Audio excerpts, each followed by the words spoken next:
What's happening, everybody, and welcome back to the House of Kayfabe. I am the other Steve. I am here with Matt Mullins, and I am also here with Adam Harris, the best damn independent announcer in the business. When the final lore of AEW is written, Charleston, West Virginia is going to have a unique place in that lore.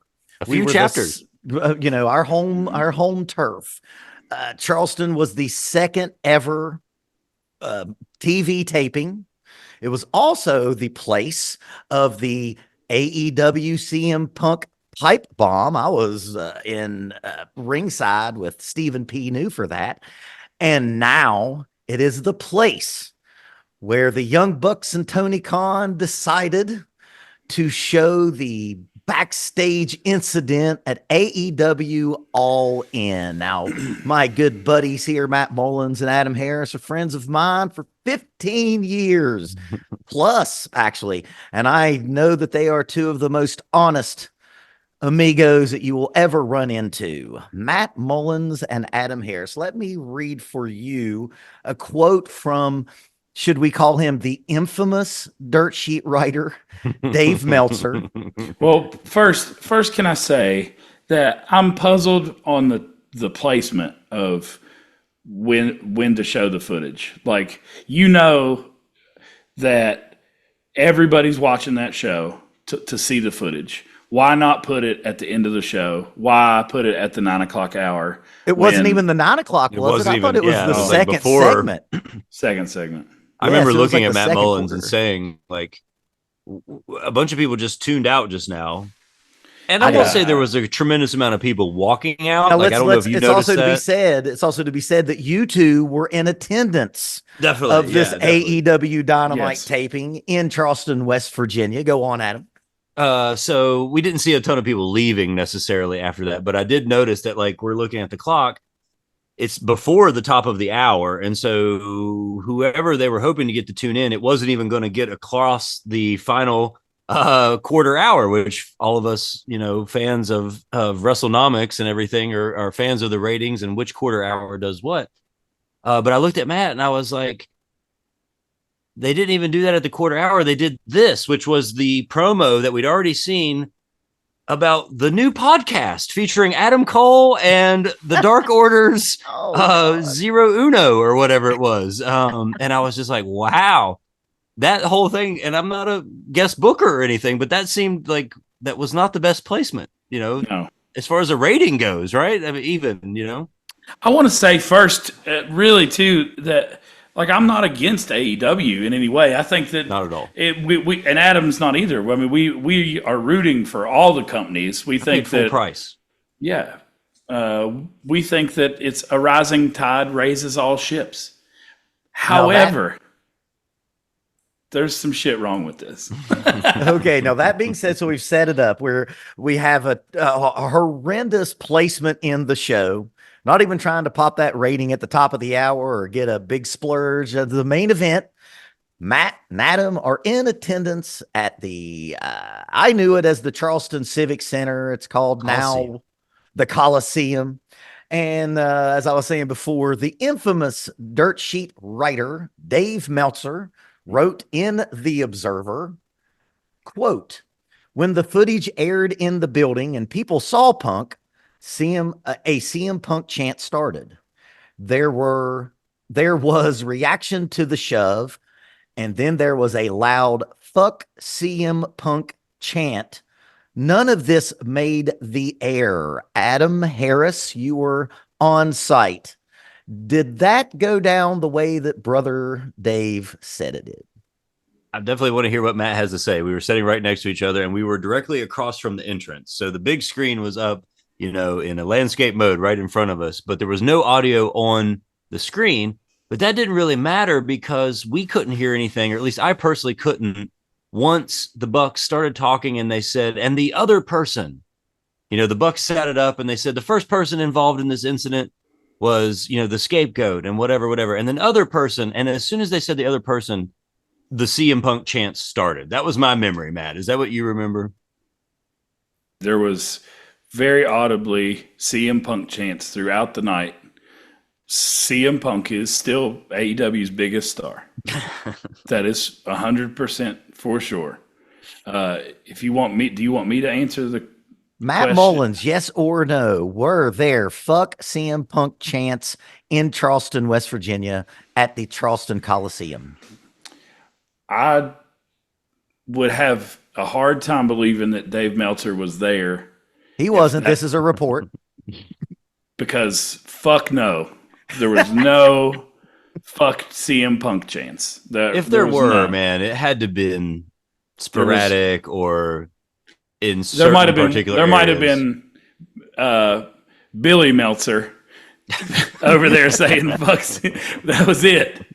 Because I'm Now, telling you, we were The listening. Perry family from Yeah. Charleston, West Virginia. Yeah, I mean, get out of here. There was nobody mad at CM Punk at I that. mean, we couldn't even hear the second half of the Young Bucks talking because of the CM Punk chants. That's what And I it was was- going to say. It's like, yeah, we didn't no, even that hear didn't make what the the Young air at Bucks all. were saying. That didn't make the air at all because I was watching at the house. Well, Right. and then during the whole promo, Matt, again, like the chants just continued, right? As soon as And Punk all walked pro, on the- yeah, all pro CM Punk. Like people fucking love CM Punk. I mean, like him or hate him, anybody out there. I think that Dave Meltzer is on the payroll for Tony Khan. And More on that later because I have a question that's going to get us there. and grasping at whatever he can, because I'm telling you, there was no negativity towards CM Punk. My buddy that was on the other side of me, Luke, we talked. I mean, we were like, man, huge. CM Punk is just a huge deal. Still, you know, I mean, that's why we were all there. I mean, we would Adam and I would still go to the show regardless. But that was the pinnacle of the entire show that they put on way too soon, and there was no negativity towards CM Punk. That did not help anybody but CM Punk. It just justified that it was next to nothing that happened, but CM Punk made Jack Perry look like a bitch. And I don't think that does anything for the Bucks. I think it's stupid as an angle. Well, they tried to work it in, right? I mean, they tried to make Yeah. it make sense in the long-term storytelling.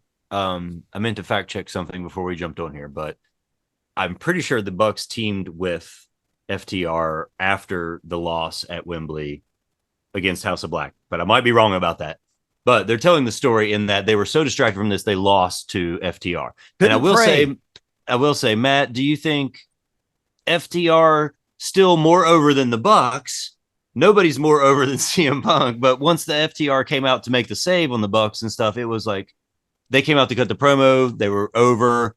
Crowd was into that. I feel like the crowd was into whatever FTR was putting down. Is that what you? Yeah, thought? I would agree. I would agree with that. I mean, FTR is legitimate. Like they're not so over the top like the Bucks are in so many ways. I mean, I have a hard time buying anything. It seemed so contrived and written and acted poorly leading into the tape.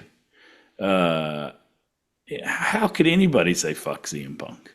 Well, that's Even Well, that's something that you would say that because we live in 2024 and everything is filmed.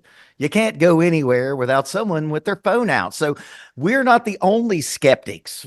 Someone tweeted on X, formerly known as X, to Dave Meltzer. Nobody in the crowd recorded these chants? ? And AEW took these chants off? ?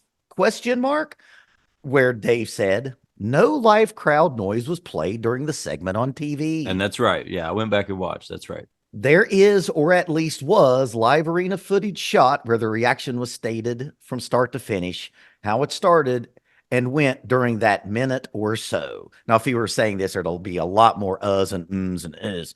So Dave Meltzer is doubling down and defending it. So that leads me to this question. And Matt, you've already hit on it. Why is Dave Meltzer so invested on passing along fake news and misinformation? You know, we lost a celebrity personality in wrestling when he started on the political trail, and it seems like to me that there's another delusional person in wrestling that's trying to be. It's great. It's great. And the Bucks are tremendous. It's going to be the greatest tape that you've ever seen. I just don't. It's delusional to me. It's completely. I don't know what the hell is going on with Dave Meltzer that you would think that's going to, like, the whole world is just going to band together and be like, Charleston, West Virginia said, fuck CM Punk, says Dave Meltzer. Everybody's going to say it.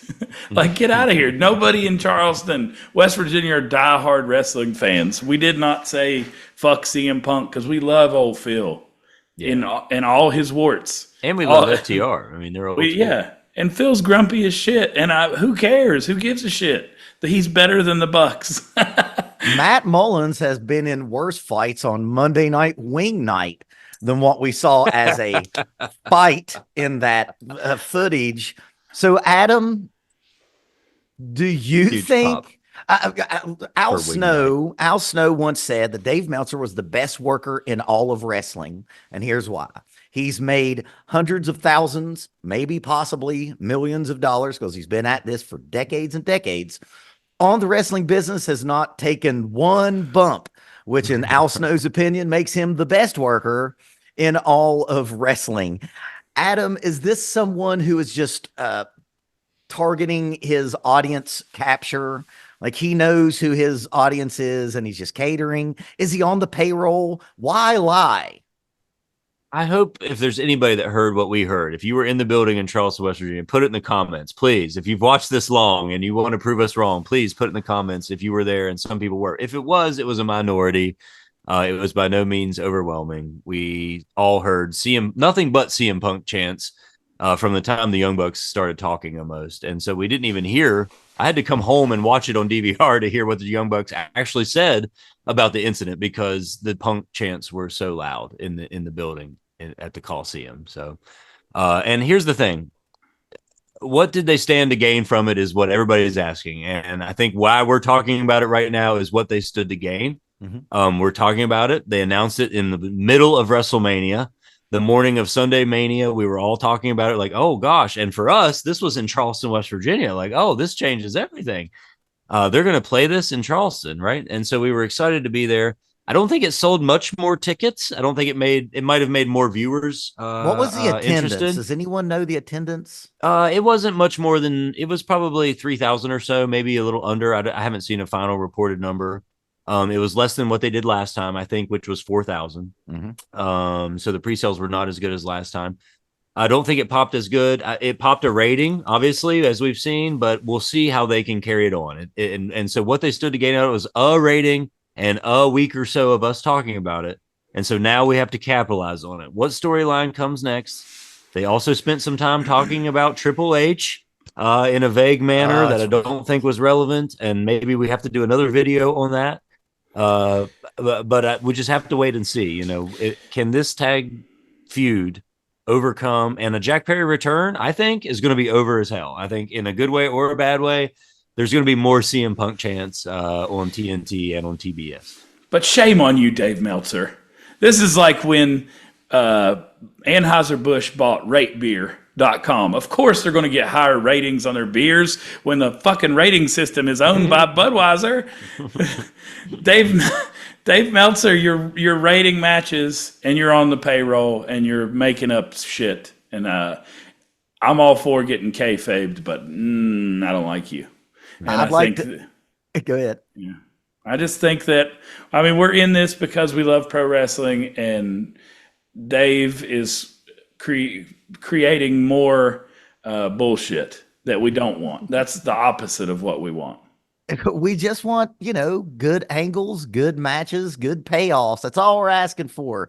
I'd like to end this video with a special message from Stephen P. New. He would like to tell you all that he approves of this message, that Dave Meltzer was a liar, pants on fire, and there really wasn't a good reason for it. There was no payoff, and that's never good wrestling, Dave Meltzer. If y'all like all that, give us acknowledge a like. Our trial chief. Exactly. If y'all liked all that, give us a like, a comment, and share. For Adam Harris and Matt Mullins, I'm the other Steve, and we'll see you next time.